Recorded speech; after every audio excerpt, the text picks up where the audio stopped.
CD Dominoes. Kailangan dahan-dahang itayo ang mga CD cases. Pag-ikutin ito sa shot glass.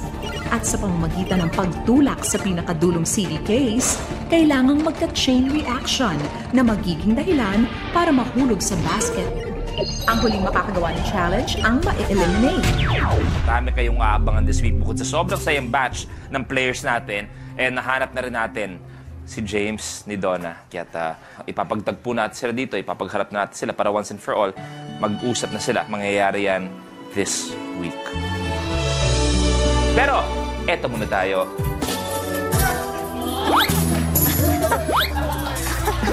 Ang CD Dominoes, good luck sa'yo. The game begins in 3, 2, 1.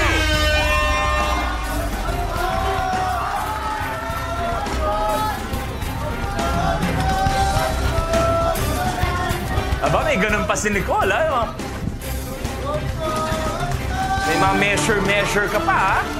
Oh. Kailangan umikot sa shot glass at ma-shoot ang marked CD case sa wastebasket sa dulo ng table. Sabi nga nila, slowly but surely.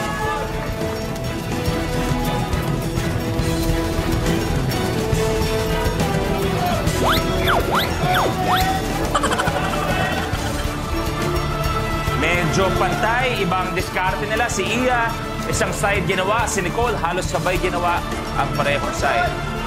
Tatapikin ng unang CD, domino effect. Last case should fall in the wastebasket. Last two cases, final check sa wastebasket. Final check kung okay na yan.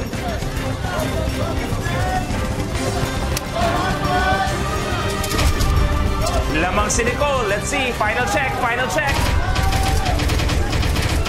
For the win. Yeah, your game Is now our last man standing for today with 50,000 pesos, Nicole Cordovez.